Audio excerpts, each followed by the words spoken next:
On va voir si tout ça est confirmé. On écoute Jean Castex.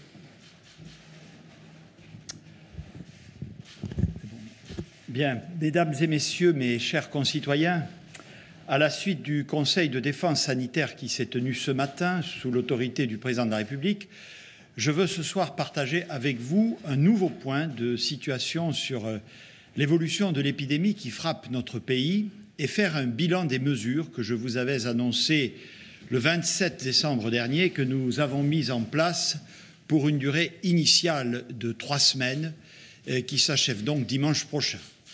Je veux aussi vous dire ce que sont les évolutions encourageantes qui commencent à se dessiner et, sans rien ignorer des tensions qui s'exercent encore sur notre système de santé, vous préciser le calendrier dans lequel nous pourrons, courant février, lever la plupart des restrictions prises pour freiner l'épidémie à la faveur du nouveau pass vaccinal qui entrera en vigueur lundi prochain. La France, comme tous les autres pays européens, est frappée depuis maintenant près de 2 mois par une vague d'une ampleur exceptionnelle.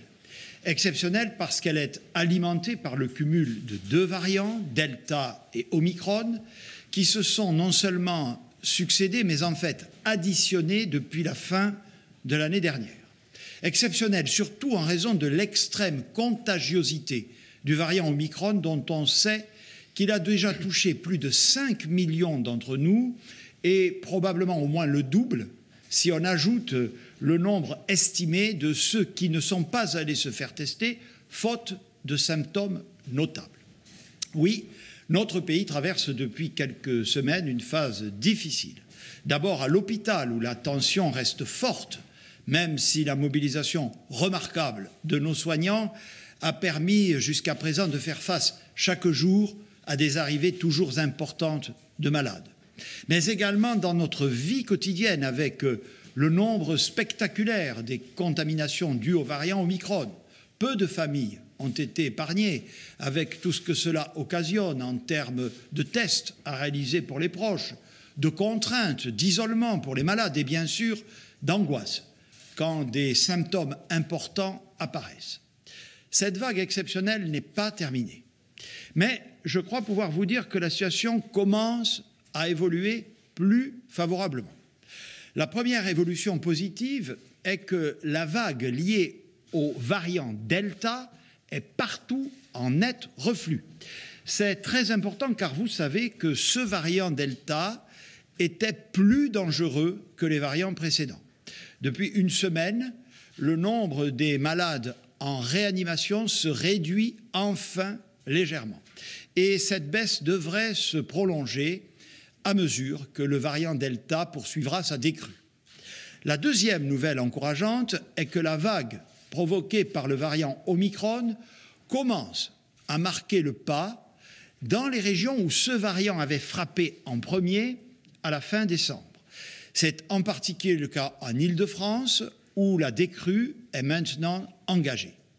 Certes, ce que nous constatons en Île-de-France n'est pas encore vrai dans la plupart des autres régions métropolitaines, où le variant Omicron est arrivé plus tard et où le nombre de contaminations continue de progresser. Je veux mentionner aussi la situation particulière des départements et territoires d'outre-mer qui connaissent des flambées épidémiques régulières, où le niveau de vaccination est plus bas que dans le reste du pays, ce qui nous a conduit à proroger l'état d'urgence sanitaire. Mais cette évolution différente selon les territoires est classique, et donc ce qui se passe en Île-de-France décide une perspective rassurante et surtout cohérente avec ce que l'on observe au Royaume-Uni, où la région du Grand Londres a connu son pic 10 jours avant le reste du pays. La troisième nouvelle rassurante, c'est enfin la confirmation que ce variant Omicron est certes beaucoup plus dangereux, mais clairement moins sévère que ses prédécesseurs. Je sais que cet élément nouveau a pu conduire à se poser des questions. Est-ce que cela sert encore à quelque chose de se faire vacciner ou de faire son rappel? Si, même vacciné, on peut attraper aussi facilement ce virus? Est-ce que face à l'ampleur de la vague, il ne faudrait pas tout simplement laisser filer l'épidémie sans rien faire, ne prendre aucune mesure, ne plus se tester en cas de doute, ne plus s'isoler quand on est positif? Je vous le dis clairement, même atténué, ce virus n'a rien d'anodin. Il ne s'agit absolument pas d'une simple grippe. Un seul chiffre pour le démontrer: au cours d'une année normale, l'épidémie de grippe provoque en moyenne 10 000 hospitalisations sur toute la période de l'hiver. Avec Omicron, nous atteignons ce chiffre non pas en 3 mois, mais en 5 jours seulement. Si nous avons pu traverser ces dernières semaines avec des centaines de milliers de contaminations chaque jour et des hôpitaux qui ont tenu, ce n'est pas le fruit du hasard. C'est parce que nous avons pris les bonnes décisions, parce que nous sommes massivement vaccinés et que nos vaccins restent extrêmement protecteurs. Oui, les caractéristiques de ce variant font qu'on peut facilement attraper le virus en étant vacciné, mais là aussi, 2 chiffres très parlants. Une personne complètement vaccinée a 4,5 fois moins de risque d'attraper la Covid et surtout 25 fois moins de risque d'être hospitalisé en soins critiques, c'est-à-dire avec des formes graves par rapport à une personne non vaccinée. Seuls 7% des adultes ne sont toujours pas vaccinés et pourtant, ils représentent l'écrasante majorité des patients hospitalisés dans les services de réanimation, aux grandes dames de nos soignants qui se battent au quotidien depuis 2 ans de façon admirable. Inlassablement, je me rends auprès d'eux, auprès des personnels des établissements de santé. J'y serai une nouvelle fois demain, puis encore après-demain. Le gouvernement déploie dans le cadre du Ségur de la santé des moyens inédits pour à la fois rattraper le retard accumulé depuis des décennies et donner à notre système de soins et à ses acteurs les perspectives dont ils ont besoin. On ne le dira jamais assez, la vaccination a changé la donne et nous devons poursuivre nos efforts en dépit des résultats qui nous placent grâce à une mobilisation exceptionnelle que l'histoire retiendra parmi les nations les mieux vaccinées et donc les plus protégées au monde. Plus de 93% des adultes ont reçu leur première dose, plus de 91% 2 doses ou l'équivalent, plus de 62% 3 doses ou l'équivalent. Mais nous devons encore poursuivre notre mobilisation. Nous devons en particulier faire progresser la vaccination des enfants de 5 à 11 ans, qui a démarré doucement. Même si je sais que beaucoup de parents hésitent encore, je veux leur dire que les autorités scientifiques sont très claires sur le bénéfice de cette vaccination et nous la faciliterons en autorisant davantage de lieux et de professionnels, y compris les pharmaciens et les infirmières, à pouvoir réaliser cette injection.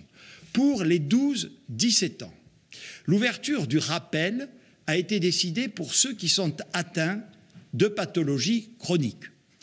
Comme beaucoup de pays autour de nous l'ont fait, je vous annonce que nous allons étendre cette possibilité d'un rappel vaccinal pour tous, mais sans obligation, à compter de lundi prochain. Pour tous les autres, nous devons sans relâche poursuivre notre stratégie d'aller vers les non-vaccinés, en particulier les populations les plus éloignées du système de soins. Au-delà de la vaccination, notre stratégie de dépistage et les mesures de freinage prises le mois dernier ont été tout aussi utiles. Les simulations de l'Institut Pasteur ont montré que si nous n'avions pris aucune mesure, le nombre des entrées hospitalières au cours de ce mois de janvier aurait été 2 fois plus élevé, je dis bien 2 fois plus élevé. Grâce à la vaccination, grâce au pass sanitaire, nous n'avons pas eu à prendre des mesures aussi contraignantes que beaucoup de nos voisins européens. En particulier, nous avons préservé la continuité des activités, nous n'avons pas restauré de couvre-feu et nous avons fait le choix de laisser nos écoles ouvertes. C'est un choix fort, constant depuis le début de la crise sanitaire qui repose sur l'intérêt de nos enfants. J'ai parfaitement conscience que l'adaptation du protocole sanitaire à l'école a entraîné des difficultés pour les parents d'élèves, des difficultés pour nos enseignants et plus généralement pour toutes celles et ceux qui concourent au service public de l'éducation et de la petite enfance dans l'État, dans les collectivités territoriales et dans tous les établissements accueillant des enfants. Je veux leur répéter toute la considération du gouvernement et de la nation pour leur engagement et leur dévouement au service de l'école ouverte, au service des enfants de France. Avec le ministre de l'Éducation nationale et le ministre de la Santé, j'ai reçu les représentants des personnels de l'Éducation nationale et nous avons apporté les correctifs nécessaires. Mais rien n'aurait été pire que de fermer les établissements scolaires, voire de retarder la rentrée, car la réouverture, vu la flambée du nombre de cas, aurait été très difficile. Avant-hier, mardi, 17 037 classes étaient fermées. C'est beaucoup. Mais cela représente 3,2% des classes en France. 3,2%. Si, comme certains nous le suggèrent, nous avions fermé 100% des classes, je vous laisse déduire vous-même toutes les conséquences. Je suis convaincu que notre choix a été le bon. Tester pour ne pas fermer, tester pour freiner l'épidémie. Plus de 12 millions de personnes se sont fait tester la semaine dernière. C'est un record absolu. C'est 2 fois plus que lors de toutes les vagues précédentes. Et c'est nécessaire pour freiner Omicron, pour le faire reculer.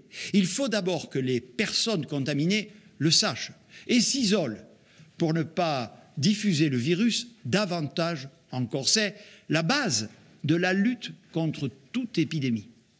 Je veux remercier tous les professionnels qui ont contribué à cet effort de dépistage exceptionnel et qui continuent encore, et en particulier les pharmaciens de notre pays, mais aussi tous les acteurs, tous les professionnels qui nous ont permis d'ouvrir 425 nouveaux centres de dépistage depuis le début de l'année 2022. C'est également un effort à mettre au crédit de nos concitoyens qui jouent pleinement le jeu des autotests demandés aux personnes cas contact, avec plus d'1 million d'autotests délivrés chaque jour dans nos pharmacies. Mesdames et messieurs, l'ensemble de ces éléments qui sont le résultat de nos efforts individuels et collectifs nous permettent ce soir de dresser des perspectives. Comme toujours, nous le faisons de manière progressive et cohérente. L'évolution de la situation nous permet d'envisager un allègement des contraintes dès les premiers jours de février. Nous pouvons l'envisager parce que nous disposerons très bientôt d'un nouvel outil, le pass vaccinal, que la représentation nationale a voté et qui entrera en vigueur lundi prochain, le 24 janvier, sous réserve bien sûr de la décision du Conseil constitutionnel attendue demain. Concrètement, l'ensemble des Français de 16 ans et plus devront justifier d'un schéma vaccinal complet pour aller au restaurant, au cinéma, au théâtre, dans un stade ou pour prendre le TGV. Sauf pour les enfants de 12 à 15 ans, il ne sera plus possible de rentrer dans ces lieux avec un simple test négatif.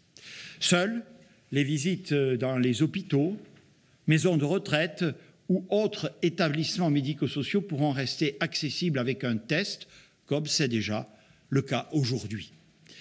Je rappelle que le schéma vaccinal complet suppose de faire son rappel dans un délai de 7 mois après la dernière injection et que ce délai sera ramené à 4 mois à partir du 15 février, conformément à ce que nous avons déjà annoncé fin décembre. Nous veillerons à ce que cette évolution ne pénalise pas nos Français, nos concitoyens de l'étranger, qui devront pouvoir bénéficier rapidement d'une dose de rappel lorsqu'ils reviennent chez eux. Depuis l'annonce du pass vaccinal, plus d'1 million de Français qui n'étaient pas encore vaccinés ont franchi le pas. C'est bien, mais ce n'est pas encore suffisant. Il faut amplifier ce mouvement. Je vous annonce que nous allons permettre à celles et ceux qui feront leur première dose d'ici le 15 février de bénéficier d'un pass vaccinal valide à 2 conditions. Bien faire leur deuxième dose 1 mois plus tard et, dans l'intervalle, justifier également d'un test négatif de moins de 24 heures. La transformation du pass sanitaire en pass vaccinal est une évolution nécessaire et cohérente. Elle est nécessaire si nous voulons préserver et amplifier notre couverture vaccinale, aussi bien aujourd'hui que demain en cas de nouveaux variants. Elle est cohérente car elle assume de faire peser clairement la contrainte sur les non-vaccinés et dès lors de pouvoir lever les mesures de freinage que nous avons prises pour contrer la dernière vague. Nous allons donc alléger les mesures en vigueur en 2 étapes qui interviendront les mercredis 2 et 16 février, ces délais devant permettre le déploiement en bon ordre du pass vaccinal et à nos hôpitaux d'absorber les effets du pic épidémique. À compter donc du mercredi 2 février, tous les équipements, notamment sportifs et culturels, qui accueillent du public assis pourront retrouver un fonctionnement à pleine capacité, sans jauge, en respectant cependant l'obligation du port du masque. À cette même échéance, le télétravail ne sera plus obligatoire, mais restera recommandé en laissant aux entreprises le soin de maintenir le bon niveau dans le cadre de leur dialogue social interne. Le port du masque ne sera plus exigé en extérieur. À compter du mercredi 16 février, nous lèverons les autres mesures. La consommation dans les stades, les cinémas ou les transports sera à nouveau autorisée. Les concerts debout et la consommation debout dans les bars pourront reprendre, les discothèques pourront rouvrir. J'ajoute que nous pourrons aussi envisager, au retour des vacances scolaires de février, un allègement du protocole scolaire sur la levée du port du masque pour les élèves dans les écoles élémentaires ou sur la question du nombre de tests ou d'autotests à réaliser. Nous consulterons bien sûr à cet effet les autorités sanitaires. Je sais que cette perspective de reprise ou d'allègement était attendue. L'approche graduée et progressive que nous retenons appelle évidemment de la part de chacune et chacun un respect strict des règles du jeu jusqu'à leur terme. De même, nous maintiendrons évidemment jusqu'à ces échéances tous les dispositifs de soutien économique que subissent aujourd'hui l'impact de nos mesures. Je pense en particulier aux hôtels, cafés, restaurants, aux traiteurs, mais aussi au secteur de l'événementiel, du sport et de la culture, que nous aiderons, comme à chaque fois, à passer le cap. Au-delà, de quoi l'avenir sera-t-il fait sur le plan sanitaire? Cette question appelle forcément à l'humilité et à la prudence. Nos autorités scientifiques ne savent pas nous dire si le variant Omicron marque une étape décisive sur la voie d'une banalisation du virus ou bien si nous restons encore exposés au risque qu'apparaissent de nouveaux variants problématiques. Mon gouvernement a bien sûr la responsabilité d'anticiper toutes ces hypothèses. Pour cela, la France dispose désormais d'une gamme complète d'outils que la loi nous permet d'activer jusqu'à la fin du mois de juillet. Cette capacité à agir ne signifie évidemment pas que nous sommes tenus d'activer ces mesures de restriction aussi longtemps que la loi nous y autorise. Cela n'aurait aucun sens. Il faut savoir réagir vite quand c'est nécessaire, mais il faut aussi savoir lever les mesures dès que les conditions permettent de le faire. Cela vaut aussi pour le pass vaccinal. Sa nécessité, je l'ai dit, ne fait aucun doute aujourd'hui, mais je veux être clair, le pass pourrait tout à fait être suspendu si la pression épidémique et surtout hospitalière venait à se réduire fortement et durablement. Si nos services de réanimation ne voyaient plus arriver de nouveaux malades pendant plusieurs semaines, si nos hôpitaux n'étaient plus obligés de déprogrammer des soins, si la pression sanitaire redescendait au plus bas, alors nous serions amenés à lever le pass, tout en nous tenant évidemment prêts à le réactiver en cas de redémarrage. Mesdames et messieurs, mes chers concitoyens, voici les orientations et les perspectives que je souhaitais partager ce soir avec vous. Nous sommes incontestablement dans une nouvelle phase de l'épidémie. Grâce à nos efforts collectifs, grâce à la vaccination, nous allons faire face à la vague en cours. Nous devons être confiants, tout en restant très vigilants, respectueux des autres et des consignes collectives, mobilisés et plus que jamais solidaires. Je vous remercie et nous allons maintenant, avec Olivier Véran, ministre des Solidarités et de la Santé, répondre à vos questions.